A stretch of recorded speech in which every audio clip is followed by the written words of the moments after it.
Hi, and welcome to Confidential. I'm Francesco Marzola.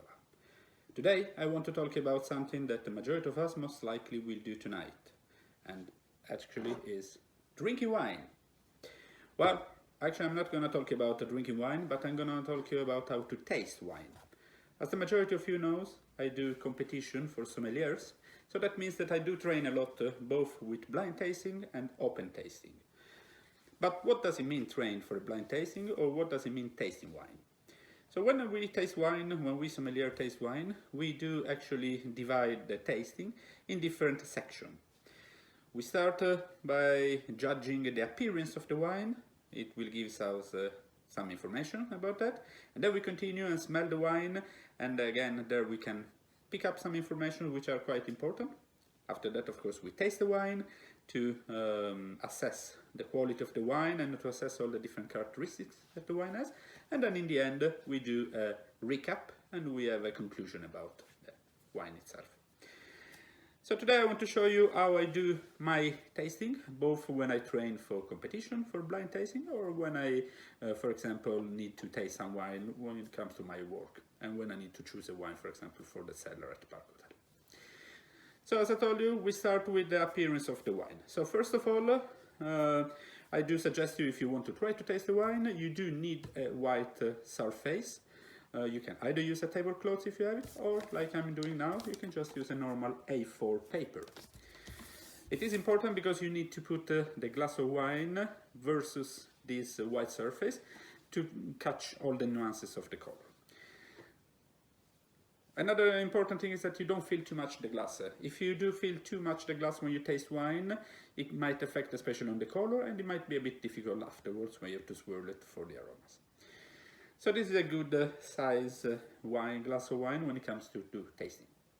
So first of all, you see, you check the color of the wine, and to do that, you take the glass and you put it at a 45 degrees angle towards this white surface, as I told you.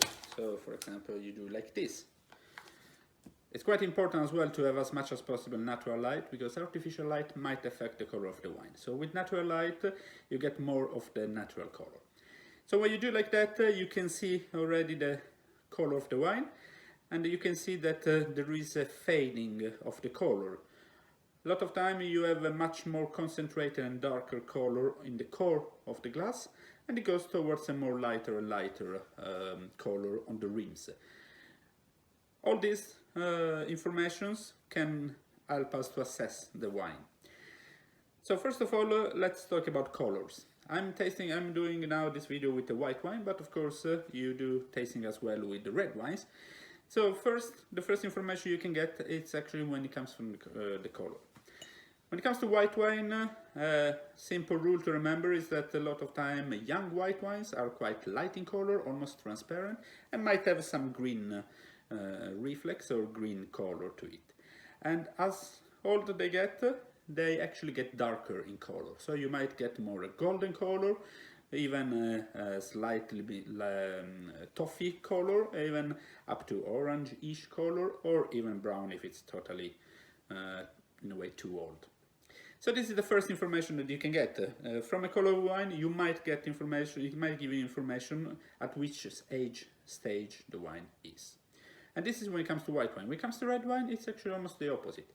Young red wine has a lot of color, it's quite full of color, and that's because all the color compounds are still quite unstable in the glass, and they are still giving this intense dark color to the wine. As old as it gets a red wine, that's the opposite in a white wine. Instead of gain color, it loses color, and that's because these particles of color link together with the tannins in a red wine, and then they fall down and create what is known as sediment. So red wine with age actually got lighter in color, lose some of the color. So if when it's young, for example, it's quite dark purple, it might get lighter, a bit more garnet in color, and you get a bit more transparency to that. Another information that you can get from wine when it comes to the age assessment of the wine, when it comes to the color, is actually to look at the rim. As I told you before, for white wine, the rims are a lot of time as green reflex or even some grayish reflex. For red wine, you have more like a blue purple color. And all those color, you catch it when you put the glass at 45 degrees, because then you can see the variation of the color from the center of the glass all the way up to the edge. And on the edge you can catch this information. Of course, after that you can get information about, for example, if there is any bubbles or if there is any sediment in the glass, and you can get as well again information when it comes to in which climate the grapes grown. A good rule to remember is that the majority of the case, warmer is the climate, darker is the color of the grape, of the wine produced from the grapes grown in this type of climate. And the reason is because the majority of the grapes that grows in warm climate has a quite thick skin. And the majority of the color compounds, you find it on the skins. So, for example, it's quite true that when it comes to red wines, a lot of time when they come from warm climate, they give a darker color. You just think about a Malbec from Argentina that has quite inkish, purplish color to it. So this is as well information you can get from the color. After that, you can have a look. You can swirl a bit the wine in the glass, and you can have a look at what is called the legs or the tears of the wine. That can give you information about the viscosity of the wine. That might indicate either, for example, residual sugar or potentially high alcohol. Usually, as lower these legs goes down again in the glass, higher is the concentration either of alcohol or of sugar. So those are the information you can get from the appearance of the wine. After that, we skip and we go to the smelling, to the nose.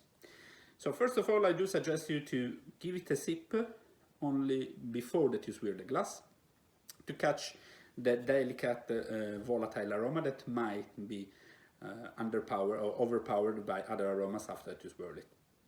But even before that we swirl it, something quite important when it comes to smell wines. It is, our body is an asymmetric body. If you think about a majority of us, maybe a right hand, or maybe they use the left hand to open jars, because it's maybe stronger the left hand or the right hand, or the opposite. So that shows that we are in a way asymmetric. And that actually, it includes as well our nose and our smell. So sometimes you can see people that are smelling the wine maybe with one side first and then the other. I do suggest you to not do that, please. Take your nose, stick it in, stick both at the same time, and that's because, again, you might have one of the two holes in the nose which is more sensitive than the other. So that might send the wrong information to our brain and might create some confusion in our brain. So a good sniff to the wine. Remember that there is our body, after around 6 seconds that you smell something, you start to lose smell in a way, so it doesn't need to stick the nose and keep it there for 30 seconds, because after the first 6, 8, maximum 10 seconds, you almost lose the sensibility in your nose. So it's better to take small but more continuous sip. And in case you want to, in a way, reset your wine, your nose, sorry, in case you want to reset your nose and start with, in a way, fresh, clean sheet to smell the wine, between these sniffs in the glass, do smell your hand, especially if it's clean. And do smell it because our skin has a neutral smell, and in a way does the same effect that coffee bean can do, with the difference that it's not as aggressive. So if you smell it, your hand or your skin in general, it will in a way reset the nose, and then when you go back to smell the wine, you may catch new smells. So a good smell in the glass before the swirl, and then the swirling of the glass. I know it might be everybody has seen people swirling glass and suddenly the wine goes all over the place and all over the room, because maybe you're swirling it like if you want to do a milkshake. Please be a bit gentle when you swirl it. A good suggestion is that you put your little finger under the stem of the glass and you keep the glass with the other fingers, and then you swirl it. In this way you have a control down here. If you just use the fingers, you see, it moves like that, you might lose control of the glass. So the small finger down here, and then you have control when it comes to swirl. And then you smell it again. Here again, when we smell a wine, you can get a lot of information. First of all, you can get information at which stage the wine is when it comes to this aging process, or when it comes to its development. So we divide the smells or the aromas in wine in 3 categories. We call them primary, secondary, and tertiary aroma. Easy way to explain these categories is that the primary aromas are the fresh fruit aromas that you get from the grape variety.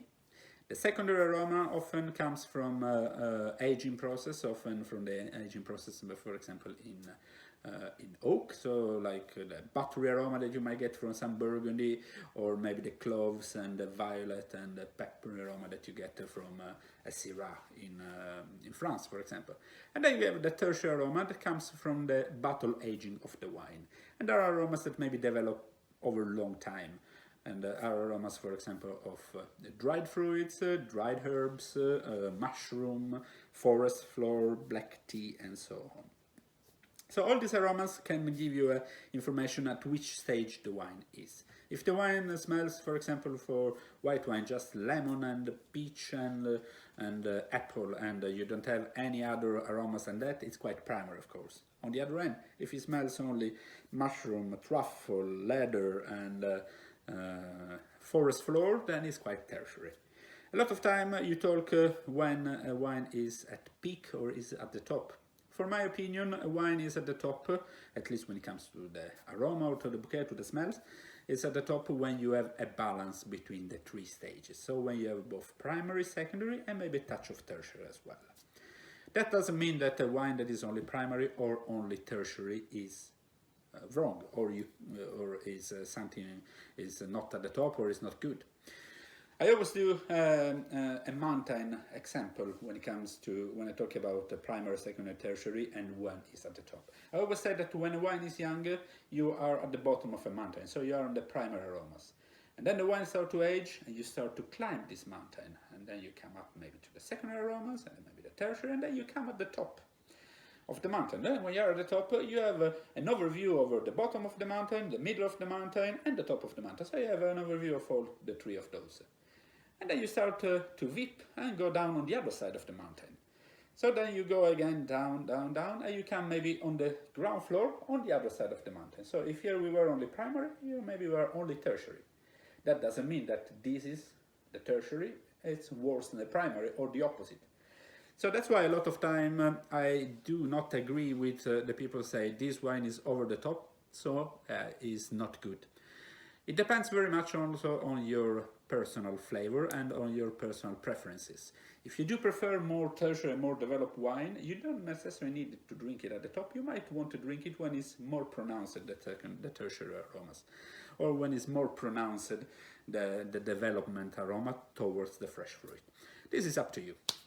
Remember, smell and taste. You might, of course, judge from an objective point of view, but you can never, I personally say at least, you can never judge somebody's taste or preferences. So again, back to the notes, to the aromas. Primary, secondary, and tertiary, we have an overview about that. Primary aromas, it can include, again, citrus, stone fruit, apple, tropical fruits. It depends from different parameters. It might be from the different grape, for example, a Sauvignon Blanc, which has a lot of grassy gooseberries aromas, towards Gewürztraminer, which has a lot of lychee aroma. So the grape variety gives a profile, first of all, and then of course again the climate and the soil and the place where the grape has grown gives also another effect to the aromas of the wine. Usually a cool climate develops fresher, zestier, leaner style of fruit, while a warm climate develop much warmer and sweeter in a way style of fruit. So a lot of time maybe you find more tropical fruit in a warmer climate, and more lime and white peaches in a cold climate, for example. So those are the some example of primaries aroma. Secondaries aromas, again, maybe they may come from the barrels. So for example, again, the butteries aroma that you can get in from some Chardonnay from Burgundy, or the cloves and the peppery aroma, or the coconut, vanilla, those type of aromas a lot of time develop after an aging in oak and or in oak barrel or in vessels, and they gives you these type of aromas. And then again, the tertiary, it goes more to the dried fruit. You might get dried apricots for the white wine, for example, dry apricots. You might get chamomile, honey. You might get white mushrooms. While for the red wine, maybe you see more raisin, sultans, prunes, dates, figs, these type of aromas. Of course, mushroom, truffle, forest flower. So again, by smelling the wine, you can get a lot of this type of information. Another important thing is, of course, the intensity of the smell and the intensity of the wine. You can test it, how intense is the smell of a wine from, I personally always test it, how far I am when I've actually first smelled the wine. So if I have to stick the nose completely in to catch some smell, then I will say that it's a quite low intensity. While if I smell it from here, for example, then I will say it's a quite high intensity. So these are information you get from the nose. Remember that our nose and our palate, like everybody else in our body, can be trained. So there is some people which are very, very lucky, at least if they do this job, which are called the super tester, and they have the possibility to smell and taste something for one time, and after they do that, they remember it the rest of their life. I am unfortunately not one of those. I wish I was, but unfortunately I'm not. So then, like everybody else, at least the majority of us sommelier, I had to work on it, and I had to work on my nose, I had to work on my palate, I had to train it. There are different ways to do it. For example, when it comes to the nose, you can either use some tools like Lenez Duvin, which is a kind of, it looks like a big book from an encyclopedia, and then you open it and you have 50 more different small bottles with aromas and with essence inside that you can smell, and you can start to build your references in your head. Or otherwise you can do like I did, that when I went to sommelier school, I was help from my wife. I sent her to the supermarket and she bought one of each of every fruit and vegetables and herbs she could find. So you can just imagine the face of the people working there when she was paying for one strawberry and one cherry and one blueberry and so on. And then I got blindfolded and she cut 10 to 15, 20 different fruit for me, and then she let me smell while I was blindfolded. I remember first time I did it, out of 10, I think I got correct only 2. It seems easy, but it's not. So it's something that you have to train, basically. So we are, after the smell, we go forward to the palate. Here we can catch most information when it comes to the palate. Again, like the smell, take a good sip.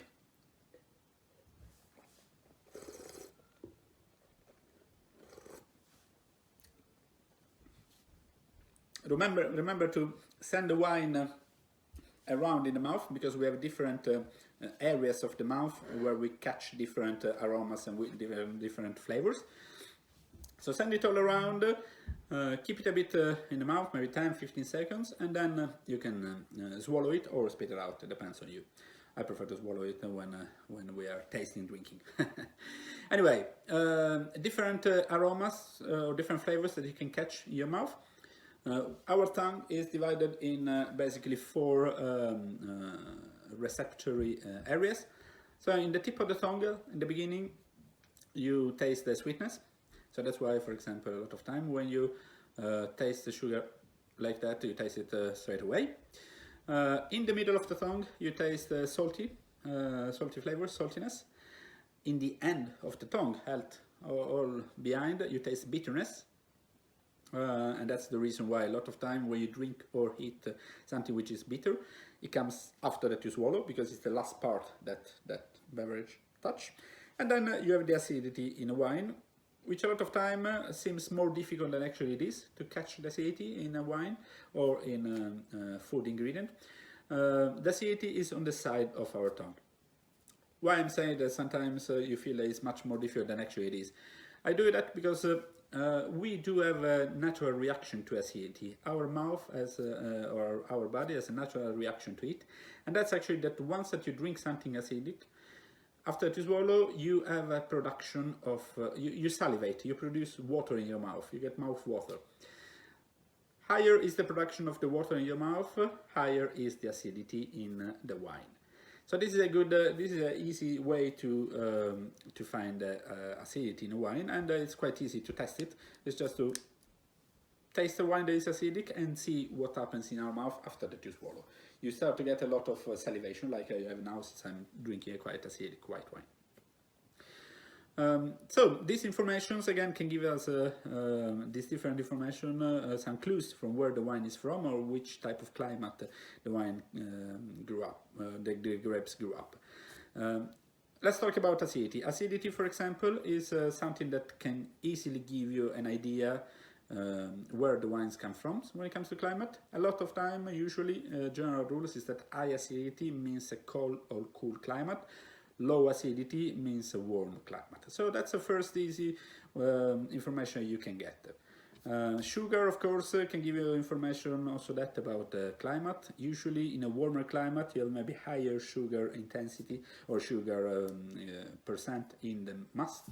So then when you do a wine, maybe you do have a couple of grams of residual sugar, while a lot of time in cool climate you actually need to add the sugar, do what is called subtitrization, because you don't have maybe enough sugar to comes up to the alcohol level that you want. So then a lot of time I'm much drier.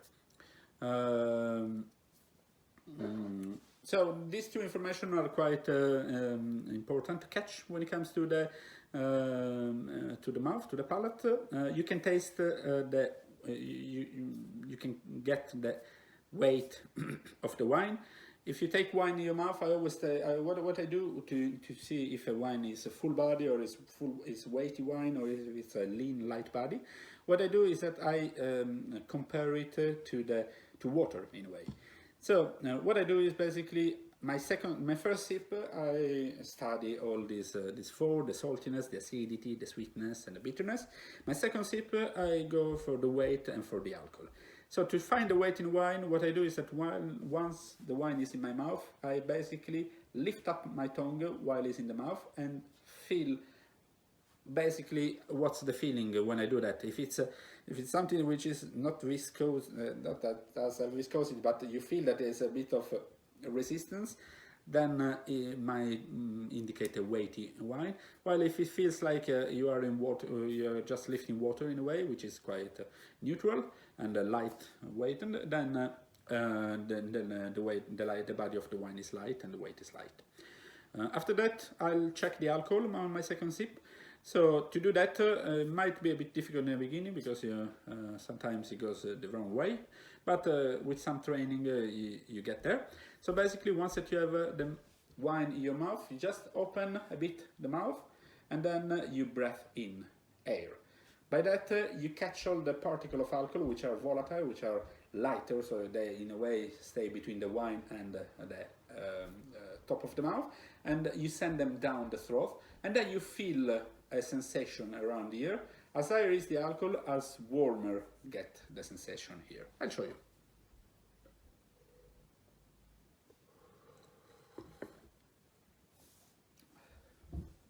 I say that sometimes it's complicated because you might might send down not only hair in your throat, it might comes down some wine as well, and then it might goes the wrong way. Another important information you can get from the palate are the tannins level, the tannic structure. Tannins is something which is present mainly, of course, in red wine. You might get them in white wine as well, but it's mainly in red wine. And the reason is because a good part of the tannins in red wine comes from the skin, what's called the noble tannins. And the reason why you get them mainly in red wine towards white wine is that because red wine has to macerate on the skin to extract the color. So when you extract color, you extract as well tannins. You might get also tannins from barrel. so wood tannins, and then in the end you can get what is called the green tannins, which are the harsh tannins from the pips and the stems of the grapes, which are the one that you actually don't want. And you have three different parts of our mouth where you can actually catch those tannins. So when we talk about the noble tannins, the skin tannins, then you feel it a lot of time under the lips, under the upper lip of here. That's the area where you find noble tannins. The wood tannins, you feel it on the side of your gums here. It dries out here. And then the green tannins, which are not, again, maybe the one that you want most, but if you catch them, you feel them here behind. And actually, if you want to test about tannins, another beverage which is rich in tannins is actually tea. So a lot of time when you drink the last sip of a cup of tea, you feel a quite dry feeling in the mouth, especially in this area here. That's because you catch a lot of the green tannins from the tea. So this is a good way to test it. Another way, of course, if you want to have some references when it comes to wine, if you want to, a lot of time maybe wine based on Nebbiolo, you get a lot of skin tannins. So those are good ones to test it. And maybe some wine from Bordeaux, you get a lot of wood tannins. So those are maybe benchmark to test how you can feel the tannins. But again, think about that you have to send the wine around the mouth. A lot of times you just sip a glass without, and it's quite with a glass which is quite linear. Maybe you don't touch these areas here, so maybe you can't feel the tannins. So remember to send it around if you want to analyze the wine. Another important quality factor is the length of the wine. The length is basically how long it lasts, the feeling of the wine and the taste of the wine in your mouth. This is a quite important quality sign. You can notice quite easily if you can test it with some cheap commercial white or red wine. A lot of time, after maybe 10 seconds if you're lucky, the flavor and the taste disappears. So you need to take a new sip, you need to drink more of that if you want to keep that. While with high quality wine, a lot of time you can take a sip, you can just stay there and the glass can last you for, I don't know, 1 hour for example, because you can just take a sip every 5 minutes and you still always have these flavors and this aroma and this taste in your mouth. So this is a quite important quality that you look for when it comes to quality wines. And remember, quality wines doesn't mean necessarily high priced wine. This is something that, for example, I look a lot when I buy wine for Park Hotel. I look always a lot for this length and for this quality sign. Not only that, of course, but it's one of the quality that I look for. And this length, a lot of time, you can get it either from the tannins, for example, or for the acidic structure, because those are the things that maybe acidity, as if you remember, is the salivation that you get after you swallow. So then this helps you to keep this taste in your mouth. So after all these 3 steps, we come to the 4th step, the conclusion. In the end, we take a recap of all the 3 parts. We take a recap of how the wine looks, how it smells, how it tastes. First of all, we decide if the wine is balanced, so if there is something that is more predominant towards the other, or if it's all the elements are in balance. Might be, for example, that the wine is too alcoholic, or maybe it's too acidic.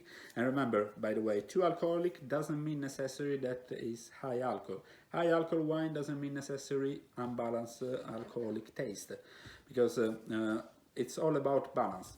You might taste wine that have maybe 12.5% of alcohol and that they only taste alcohol, for example.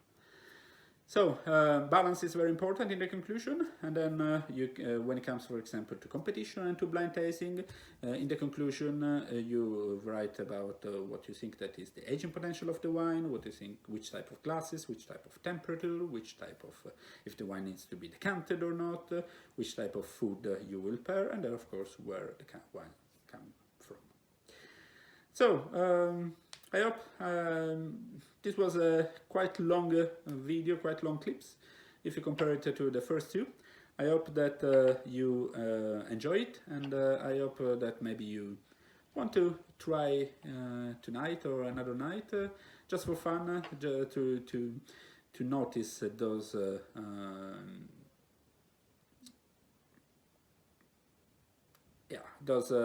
what wine can give you, and when you taste wine, not only drink it for the pleasure, which is of course really good to do that, but also maybe try to analyze it, because it can give you a lot of you can find some new faces of a wine that maybe you never think about that, but then they will comes forward when you taste it in this systematic approach.